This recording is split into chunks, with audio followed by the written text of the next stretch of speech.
Dans le cadre de la campagne nationale de reboisement édition 2024, l'Association des femmes pour la lutte contre la pauvreté a mis en tête 2000 plants à Kpatega dans la commune Amou 3, canton de Gamé, le mardi 18 juin 2024. L'activité de reboisement que nous avons organisée ce matin à Kpatega s'inscrit dans le cadre de la politique du chef de l'État en matière de reboisement. Initiative de reboisement intensif d'1 milliard de plants à l'horizon 2030. Pour atteindre cet objectif, ce n'est pas seulement le ministère de l'Environnement ou bien le gouvernement qui doit s'atteler à l'action.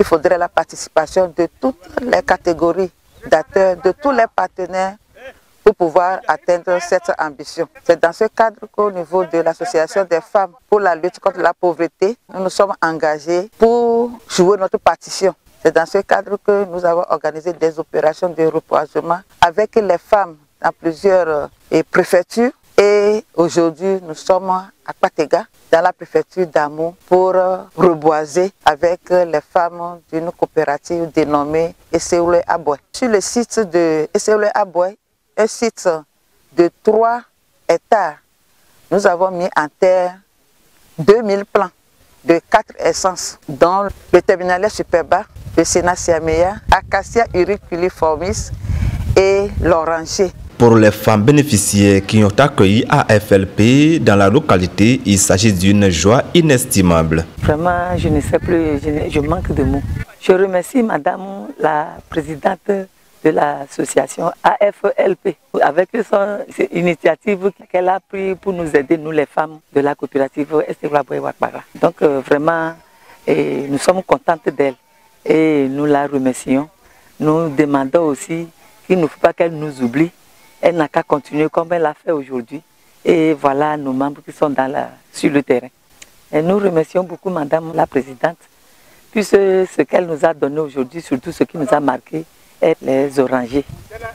Que jusqu'à peut-être 1 ou 2 ans, 3 ans, on va commencer par la commercialiser pour le développement de notre coopérative.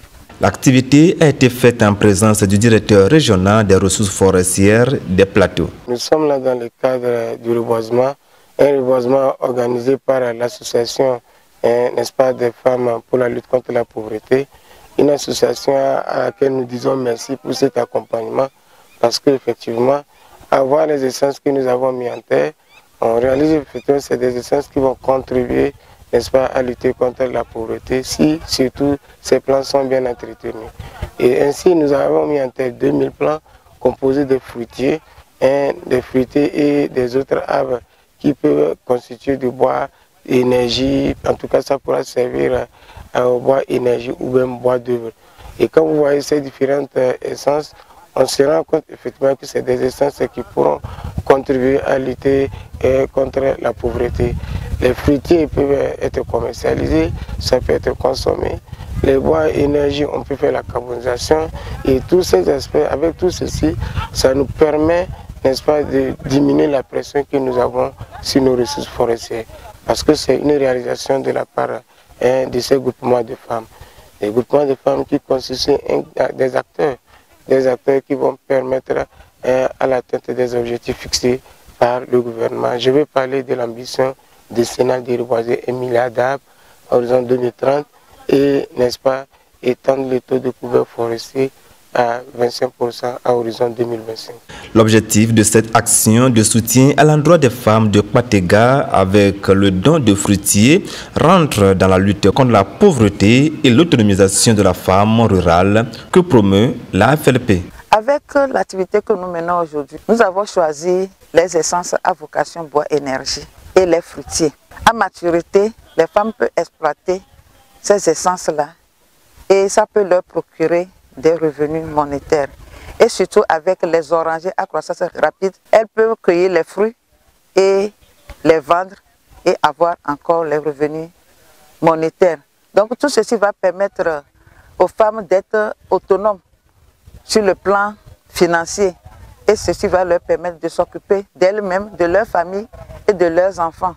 Je crois que c'est tout ce que la politique des chefs de l'État met en priorité à ce qui concerne la promotion de la femme au Togo. Cap donc sur 2030 pour les 1 milliard d'arbres.